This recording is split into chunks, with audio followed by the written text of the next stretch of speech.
नमस्कार दोस्तों, स्वागत है आप सभी का आपके अपने YouTube channel study CBL classes में।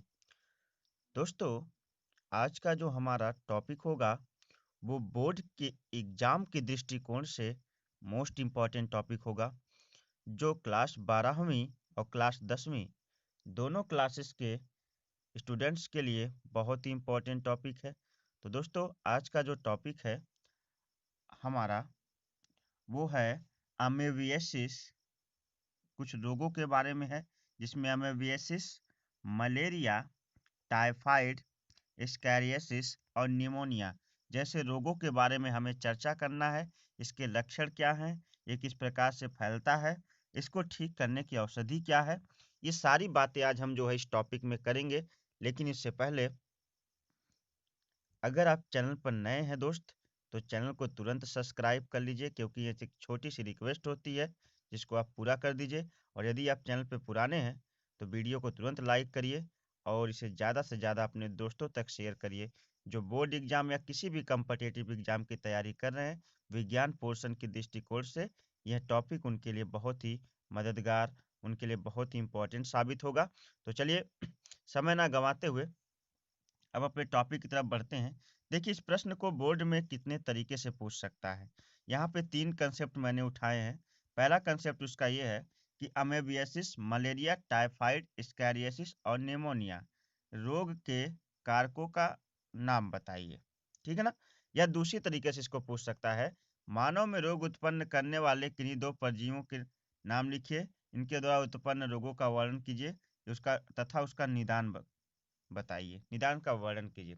या तीसरा तरीका इसको पूछने का हो सकता है, निम्नलिखित रोगों का संचरण कैसे होता है। निम्नलिखित रोगों का संचरण कैसे होता है, कौन कौन से रोग हैं। सेम है, अमेबियता या अमेबियासिस, मलेरिया, स्कैरियासिस, निमोनिया और टाइफाइड। हमें जिन जिन पॉइंट पे बात करना है वो अमेबियता अमेबियासिस है, मलेरिया है, स्कैरियासिस है, न्यूमोनिया है और टाइफाइड है। इन हमें जो है 5 बिंदुओं पर हमें जो है बहुत ही अच्छी तरह से डिस्कस करना है। तो चलिए समय ना गंवाते हुए शुरू करते हैं। तो पहली बात जो होती है, मैं शॉर्ट तरीके से काफ़ी कुछ समझाने का प्रयास करूंगा। इसमें टॉपिक कम लिखा होगा लेकिन मैं अपनी तरफ से बहुत अधिक बताऊंगा आपको, ताकि आपको बिल्कुल विस्तृत बताऊंगा और एकदम बिल्कुल जो है इसके बारे में सटीक चीज़ें बताऊंगा, ताकि आपका तैयार भी हो जाए और आपको इसके बारे में जानकारी भी हो जाए।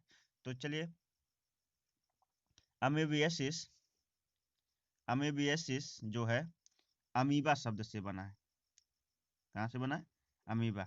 यह रोग एंट अमीबा हिस्टोलेटिका करा कि एंट अमीबा हिस्टोलेटिका नामक प्रोटोजोन, प्रोटोजोन का मतलब संघ प्रोटोजोआ, जिसमें एक कोशिकीय प्राणी आते हैं, अमीबा, पैरामीशियम, यूग्लिना। अमीबा तो ठीक है, लेकिन अगर एंट अमीबा है तो वह क्या है, हमारे लिए रोग जनक का काम करता है। हमारे लिए जो है रोग, हमारे शरीर में रोग फैलाने का काम करता है। करा कि यह एंट अमीबा हिस्टोलेटिका प्रोटोजोन परजीवी द्वारा फैलता है। और करा कि इसका संक्रमण जो है जल द्वारा होता है। किसके द्वारा होता है? इसका संक्रमण जल द्वारा होता है। दोस्तों, इसे हम जो है डाइसेंट्री या आप कह सकते हैं एंटमीबा हिस्टोलेटिका के द्वारा फैलाया जाने वाला रोग पेचिस के नाम से जानते हैं। किस नाम से जानते हैं? पेचिस के नाम से जानते हैं। पेचिस के नाम से, डाइसेंट्री के नाम से हम इसे जानते हैं। इसको हम अमेबियासिस भी कहते हैं। यह एंटमीबा हिस्टोलेटिका के द्वारा जो है होता है। जहाँ एंटमीबा हिस्टोलेटिका जो है जल या किसी अन्य अन्य जो है पदार्थों के माध्यम से हमारे शरीर में प्रवेश कर जाता है और हमारे आंत में जा कर के वहाँ पर निवासित हो जाता है, जिससे वह अपनी संख्या को बढ़ाता है। और संख्या को बढ़ाने के साथ साथ जो है, संख्या को बढ़ाने के साथ साथ वह हमारी आंत में जो है संक्रमण फैलाना शुरू कर देता है। आंत में संक्रमण फैलाने के कारण जो है आंत में धीरे धीरे चोट पहुंचाता है, जिससे जो है हमें काफ़ी दर्द, असहनीय पीड़ा महसूस होती है और उत्सर्जी पदार्थ मल के साथ जो है रक्त आने लगता है, जिससे जो है पेट में काफ़ी भयानक पीड़ा होती है। यदि सही टाइम पे उपचार नहीं किया गया तो इनकी संख्या बढ़ सकती है और यह मनुष्य के स्वास्थ्य के लिए घातक होता है। ठीक है ना दोस्तों? जिसमें मनुष्य का शरीर का जो है भार गिरना शुरू हो जाता है और जो है साथ ही साथ जो है उसकी भार गिरने के साथ साथ, यानी तात्पर्य ये है कि उसकी कार्य क्षमता घटने लगती है। तो ये सारी चीज़ें जो है इस अमेबियता या अमेबियासिस में हो जाएंगी, जहाँ डायसेंट्री के साथ साथ ब्लड सही से अधिक मात्रा में निकल जाएगा। तो जाहिर सी बात है कि शरीर में जो है कहीं ना कहीं कमजोरी महसूस होगी। जो नेक्स्ट है उसके बारे में चलिए बात करते हैं। पॉइंट नंबर 2, समय की सीमा अपनी। पॉइंट नंबर 2, इसके बारे तो बहुत प्रचलित रोग है मलेरिया। इससे तो आपने कई बार देखा होगा। मलेरिया के बारे में चर्चा करते हैं। मलेरिया यह रोग प्लाज्मोडियम नामक प्रोटोजोन परजीवी के कारण फैलता है। देखिए, और इसका जो वा, वाहक होता है वो मादा एनाफ्लीज जो है इस रोग को फैलाने का काम करती है। मादा एनाफ्लीज जो है मलेरिया रोग की वाहक होती है। देखिए, वाहक और जो है रोग कारक या रोगजनक, ये दो दो चीजें हैं। रोग कारक या रोगजनक, ये दो चीजें दोस्तों। वाहक का काम केवल इतना है कि वह एक स्थान से दूसरे स्थान तक पहुंचा दिया, उसका काम खत्म। लेकिन रोगजनक का काम है कि वो फिर उसके बाद में अपना काम शुरू करता है, शरीर में रोग फैलाने का काम शुरू कर देता है। मैंने फिर से बताया, वाहक का कार्य केवल इतना है कि वह क्या करता है कि एक स्थान से दूसरे स्थान तक रोग को पहुंचा देता है। जैसे मलेरिया का जो वाहक है वह मादा एनाफ्लीज मच्छर है। तो मादा एनाफ्लीज मच्छर जो है केवल क्या करता है, मादा एनाफ्लीज मच्छर जो है रोग को एक स्थान से दूसरे स्थान तक पहुंचाता है। रोग को नहीं, बल्कि हम कह सकते हैं कि मादा एनाफ्लीज जो है प्रोटोजोवन परजीवी को, किसको, प्रोटोजोवन परजीवी को जो है एक स्थान से दूसरे स्थान तक पहुंचाने का प्रयास करता है। मतलब कि किस प्रकार से, जरा इसको समझ लेते हैं। देखिएगा, ध्यान से सुनिएगा दोस्त। ये जो प्रोटोजोवन परजीवी होता है उसके उसका मुख्य भोजन है, प्रोटोजोवन परजीवी का मुख्य भोजन है। और वह मुख्य भोजन है क्या, जरा उसके बारे में बात कर लें। उसका मुख्य भोजन है ब्लड। क्या है, ब्लड। प्रोटोजोवन परजीवी का मुख्य भोजन ब्लड है। इस ब्लड की पूर्ति के लिए वह मादा एनाफ्लीज की आंत में जाके रहता है। क्योंकि मच्छर का मुख्य कार्य है, क्या कार्य है मुख्य, कि मच्छर का मुख्य कार्य है वह रक्त उसका जो है पोषण है, उसको वह अपने भोजन के रूप में रक्त लेता है। तो इसकी आंत में प्रोटोजोवन परजीवी बैठा हुआ है। जब मच्छर जो है किसी मनुष्य का, किसी जंतु का रक्त चूसता है और अपने पेट में जो है भरता है, तो इसके आमाशय में प्रोटोजोवन परजीवी पहले से ही बैठा हुआ है, उसे भी अपना पोषण मिल जाता है। लेकिन कभी कभी क्या होता है कि जब यह मादा एनाफ्लीज मच्छर किसी जीव जंतु या किसी मनुष्य को काटता है, तो उसकी आंत से, उसके आमाशय से निकल कर जो है प्रोटोजोन परजीवी मनुष्य के अंदर या उस जीव जंतु के शरीर के अंदर चले जाते हैं, जहां उसके ब्लड वेसल्स में पहुंच जाते हैं। और ब्लड वेसल्स में पहुंचते हैं तो वहां तो रक्त की काफी मात्रा है, इसलिए कभी कभी वो सर्वाइव भी कर जाते हैं। हालांकि ऐसा बहुत कम होता है, क्योंकि हमारी WBC, जिसे हमारे शरीर की रक्षक कोशिका कहा जाता है, वो क्या करती है, मार देती है। ऐसे जो है जीवाणुओं को, विषाणुओं को मारने का काम करती है। अगर मार देती है तो ठीक है, अगर नहीं मार पाती है तो फिर ये जो है प्रोटोजोन परजीवी मनुष्य के या किसी जीव जंतु के जो है ब्लड वेसल्स में पहुंचकर जो है वहां पे रक्त का पान करते हैं। रक्त वहां से रक्त अपना पोषण रक्त से लेता है और धीरे धीरे जनन की प्रक्रिया के द्वारा, अपने अलैंगिक जनन के द्वारा क्या करता है, अपनी संख्या को बढ़ाता चला जाता है। और जब अपनी संख्या को 1 से 2 से 3 से 4 से 5 से 6 से 7 से 8 से बढ़ाता चला जाता है, और फिर उसके बाद ये जो है एक समय ऐसा आता है कि हजारों की संख्या में हो जाते हैं। और जब हजारों की संख्या में हो जाते हैं तो मनुष्य को बुखार आता है। और मलेरिया के बारे में, तृतीयक मलेरिया, चतुर्थक मलेरिया, आवर्ती मलेरिया, इन सब के बारे में मैंने पहले से एक वीडियो अपलोड की है मलेरिया के बारे में। दोस्त आप इसी चैनल पर जाकर देख सकते हैं। लेकिन तृतीयक मलेरिया, चतुर्थी मलेरिया, आवर्ती मलेरिया, इन सब के मलेरिया जो है 4 प्रकार के होते हैं। तो ये प्रकार के मनुष्य को जो है, पहली बात तो कमजोरी और हमेशा जो है बदन दर्द, साथ ही साथ जो है उनमें जो है थकान और बुखार हमेशा महसूस होता है। और जिस प्रकार से मलेरिया रोग की पुष्टि होती है, ठीक है ना। तो ये मलेरिया होता है। अब जो है नेक्स्ट है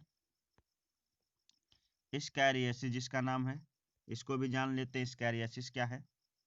स्कैरिएसिस, यह रोग आंत परजीवी स्कैरिस के द्वारा होता है। दोस्तों मैं एक बहुत ही आसान तरीके से क्लियर कर दूं। जो कोई इसको जल्दी बताता नहीं इतना आसान तरीके से कि जो छोटे बच्चे होते हैं, कभी कभी बाल्यावस्था में आप या छोटे बच्चे को पेट में केचुआ पड़ता है। क्या पड़ता है? केचुआ। वो केचुआ और कुछ नहीं होता दोस्तों, वो स्कैरिस ही होता है। क्या होता है? स्कैरिस। जैसे बच्चे क्या खाते हैं? मिट्टी वगैरह खाते हैं। जो मिट्टी खाते हैं तो मिट्टी में क्या होता है, मिट्टी में ही आप कह सकते हैं कि मिट्टी में ही जो है क्या पड़ा रहता है, स्कैरिस के लार्वा, स्कैरिस के अंडे पड़े रहते हैं जो निर्जीव की भांति रहते हैं। और जब बच्चे इसे खाते हैं तो आंत में जाने के बाद जो है इसमें जो है जल का अवशोषण हो जाता है अंडों की भित्ति पर, बाहरी सतह पर। और जब जल का अवशोषण होता है तो भित्तियां फट जाती है, जिससे स्कैरिस क्या होता है, बाहर निकल जाता है और जन प्रक्रिया द्वारा आंत में अपनी संख्या को क्या कर लेता है, बढ़ा लेता है। ठीक है ना।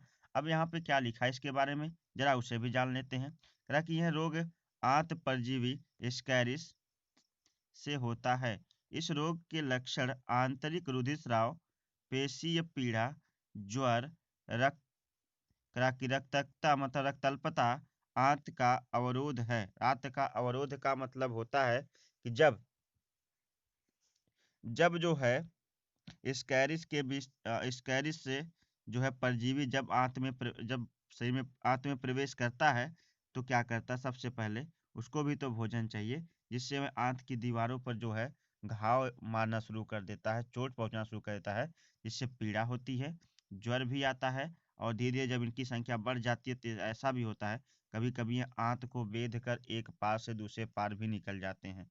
दोस्त ये इनकी संख्या तो कुछ कुछ हद तक ठीक होती है, लेकिन जब अधिक ज़्यादा इनकी संख्या हो जाती है बड़े घातक होते हैं। तो इनका संक्रमण जो है मिट्टी से फैलता है। मिट्टी, क्योंकि बच्चे बच्चे तो मिट्टी खाते हैं, बाल्यावस्था में सबने थोड़ी ना थोड़ी जो मिट्टी खाई होगी वो अलग बात है। लेकिन ये जो है स्कैरिस रोग कुछ इसी प्रकार से फैलता है और ये ज़्यादातर बच्चों में देखने को मिलता है। आगे बढ़ते हैं, चलते हैं निमोनिया के बारे में बात करते हैं। निमोनिया यह रोग स्ट्रेप्टोकोकस न्यूमोनी तथा हीमोफिलस इन्फ्लुएंजी स्ट्रेप्टोकोकस न्यूमोनी तथा हीमोफिलस इन्फ्लुएंजी जीवाणु द्वारा होता है। इस रोग का कारक जीवाणु कवक या प्रोटोजोआ कोई भी हो सकता है, यानी कवकों के द्वारा भी निमोनिया फैलता है। और जो है साथ ही साथ जो है प्रोटोजोवन के द्वारा भी जो है निमोनिया प्रोटोजोवन मतलब एक कोशिकीय जीवों के द्वारा करा कि, और साथ ही साथ यह वायु द्वारा फैलता है। अक्सर यह जो है छोटे बच्चों में ज़्यादातर, कभी कभी वृद्ध में भी देखने को मिलता है रोग, जिसमें फेफड़े जो है फेफड़ों में कुछ प्रकार के तरल द्रव भरे जाते हैं, जिससे जो है श्वसन में जो है क्या होती है, दिक्कत होती है, जिससे फेफड़े में अधिक मात्रा में जो है ऑक्सीजन नहीं भर पाती, जिससे सांस फूलने लगती है। इस प्रकार से अनेक जो है श्वसन संबंधी रोग है निमोनिया। और ये बहुत ही एक हिसाब से कह सकते हैं कि इसकी एक भारी मात्रा बहुत ही ज़्यादा घातक हो जाती है। इससे कभी कभी जो है रोगी की मृत्यु भी हो जाती है, तो इससे बच्चों को सतर्क रखें। आगे बढ़ते हैं, टाइफाइड। यह रोग साल्मोनेला टाइफी नामक जीवाणु के कारण होता है। यह रोग साल्मोनेला टाइफी नामक जीवाणु के कारण होता है। साल्मोनेला टाइफी, जी हाँ, नाम ध्यान से सुनिएगा, साल्मोनेला टाइफी नामक जीवाणु के कारण कौन सा रोग होता है, टाइफाइड होता है। टाइफाइड को जो है टाइफाइड को हम और भी नामों से जानते हैं, जैसे कि इसको कभी कभी आपने मियादी बुखार नाम से सुना होगा। इसका मियादी बुखार नाम इसलिए लिखा गया क्योंकि ये कई चरणों में होता है और साथ ही साथ अपने पूरे चरण को पूरा करके ही जो है सही से क्या होता है, समाप्त होता है। ठीक है ना। और इसकी ये फैलता कैसे है, इसका ये जो है फैलता है दूषित जल और दूषित भोजन से। दूषित जल और दूषित भोजन से साल्मोनेला टाइफी नामक जीवाणु जो है हमारे शरीर के अंदर प्रवेश करते हैं, जो किसी प्रकार से क्या करते हैं, टाइफाइड रोग फैलाने का कार्य करते हैं। अब आगे कुछ औषधियाँ दी गई हैं, कुछ तरीके दिए गए हैं जिससे हम अमेबियासिस रोग की रोकथाम कर सकते हैं। बोर्ड में ये भी पूछता है, अमेबियासिस रोग की थाम एवं उपचार बताइए। अमेबियासिस मतलब होता है, जो मैंने बताया ना, बच्चों में जो केचुआ पड़ता है, सॉरी सॉरी सॉरी, ये अमेबियासिस रोग जो है ये किसी में भी हो सकता है, वो स्कैरियासिस है। तो ये अमेबियासिस है। इसमें प्रोटोजोवन संघ यानी एक कोशिकीय जीव के द्वारा जो है ये मनुष्य की आंत में फैलता है। इसको हम डायसेंट्री बताए थे। तो भोजन को अच्छी तरह से पका कर खाना चाहिए।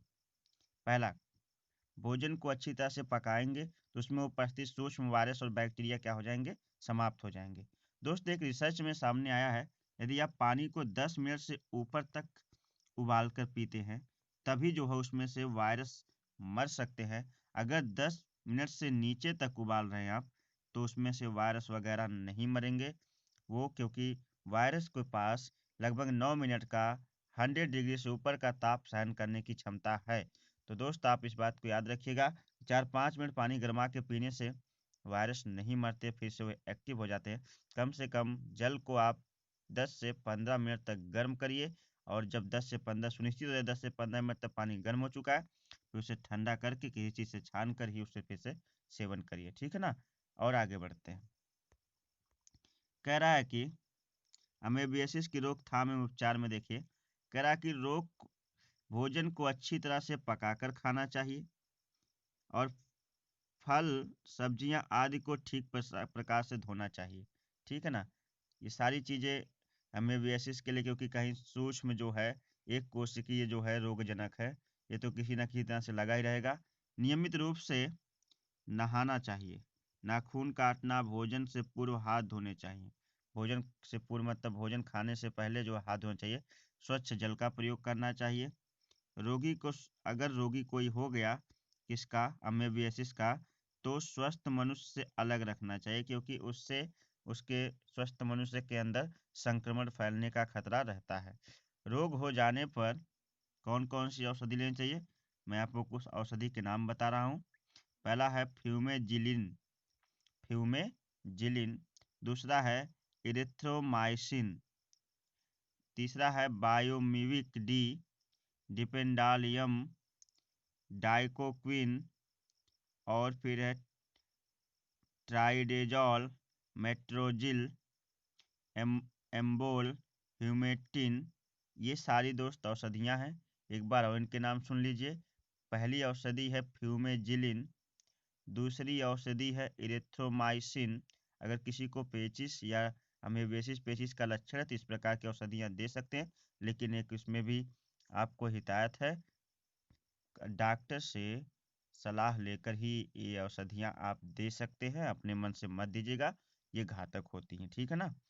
कह रहा कि फ्यूमेजिलिन, इरिथ्रोमाइसिन, मायोबिविक डी, डिपेंडालियम, डाइकोक्विन, डाई, यहाँ पे लिखा है ट्राइडेजॉल, मेट्रोजिल, एम्बोल, और क्या, ह्यूमेटिन।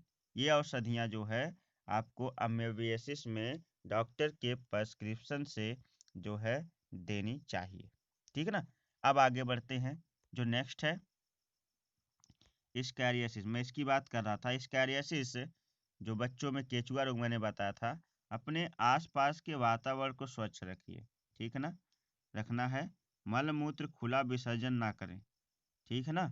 और साथ ही साथ जो कह रहा है कि प्रदूषित भोजन व सड़े फल सब्जियां आदि से बचना, ठीक है। मतलब प्रदूषित ना फल और ना ही फल सब्जियां आदि लेनी चाहिए, खरीदनी चाहिए।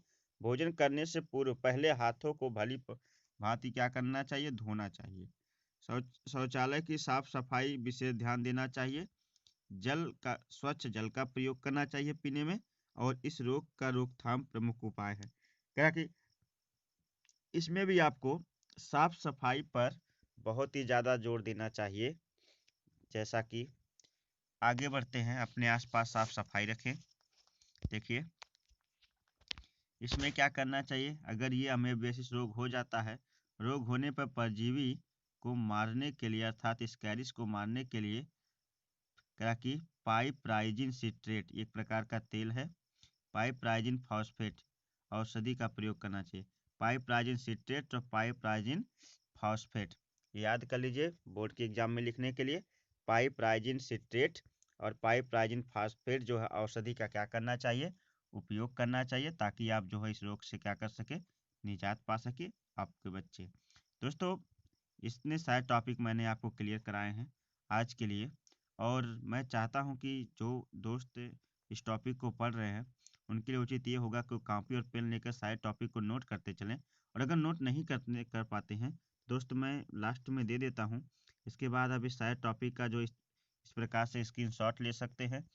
अब आप स्क्रीनशॉट ले लीजिए, ताकि आप जो है इस चीज़ को घर पे बैठ कर पढ़ लीजिए और हमारी वीडियो भी आप देख सकते हैं। तो आगे बढ़ते हैं। हमने इसमें वीडियो में तो मैं बहुत ज़्यादा समझाता हूँ, बाकी रही बात आप स्क्रीनशॉट लेकर के कितना समझते हैं अलग बात है। मेरे उम्मीद से आपने स्क्रीनशॉट ले लिया होगा। अब जो है दोस्त, अब मिलते हैं आपसे एक नए टॉपिक के साथ। अगर चैनल पे नए हैं तो तुरंत चैनल को सब्सक्राइब करिए और वीडियो को अपने दोस्तों तक ज़्यादा से ज़्यादा शेयर कीजिए। चलते हैं, नमस्कार, बाय बाय, जय हिंद।